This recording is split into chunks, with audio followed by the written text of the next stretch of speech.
Joining us now to discuss the growing spread of the virus is risk and behavioral scientist Dr. Chakraborty. Do you agree with Senator Tom Cotton? Is there any evidence backing his claim that the coronavirus originated at a super lab in Wuhan? There is not a shred of evidence of that, and it's critical to remember that in times of this kind of global public panic, not to put forward unfounded theories that can cause more harm than benefit to everyone that's involved with this virus outbreak.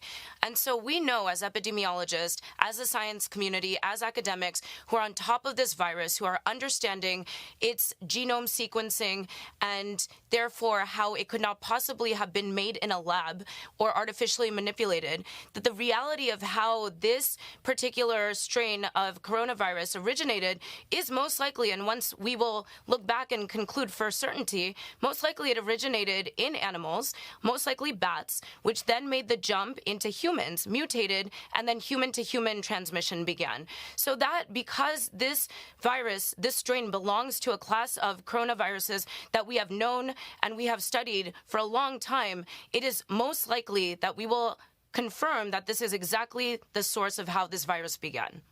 At the same time, a lot of people are talking about it, and some, like you've suggested, are a little bit too concerned about the virus than they really should be. In fact, new data found that the coronavirus is roughly 20 times deadlier than the flu.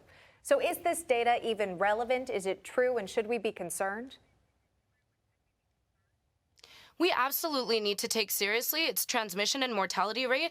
And of course, it's higher than the flu in the sense that it's a new virus. The seasonal flu is something that we have gotten a grip on. We've known for a long time. We're able to diagnose it. We have vaccines for it. We have a treatment protocol in place. All of that will eventually come with the coronavirus as well. And so until that happens, the mortality rate is going to be higher than the seasonal flu. And generally across viruses that have been around for a while that we know and understand how to deal with. So that is not alarming or surprising. What's an interesting difference from the seasonal flu is that this coronavirus seemingly is not attacking children in the same way.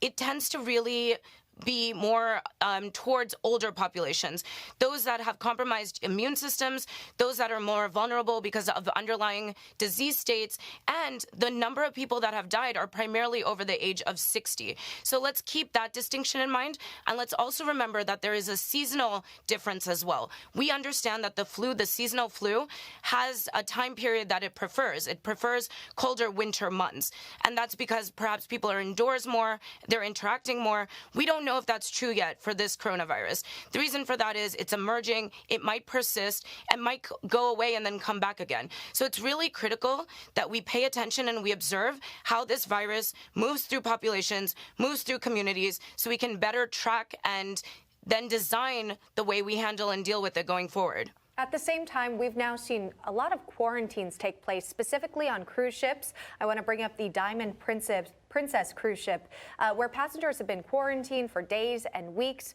What's a good timeline for people to be kept on a ship, which could potentially be, a center for this virus to spread? So the U.S., the CDC, the World Health Organization is overly cautious, and despite that, says that some of these quarantines and measures are too severe. So 2 weeks is cautious. It's the time that the virus might be there without showing any symptoms. But then to restart that process again and delay the quarantines and the amount of time these people are put in a situation where the virus, despite all the best measures to protect people from one another, might still be spreading. Remember, there's still staff on these cruise ships that are not having the same measure of protection. And so they are conduits potentially of the virus. And then those transmissions that happen, we'll most likely see happen before the measures went into place. But ultimately, if people are not showing symptoms, if people are able to be removed from that environment because they are not testing positive for the virus, they should be. And so the U.S. bringing home 300 passengers was the right thing to do. Now, 14 of them yesterday did come positive to have the coronavirus, and the measures that the U.S. has put in place, again, are conservative, but are erring on the side of caution, and that's perfectly fine what they are doing. The U.S. is getting it right.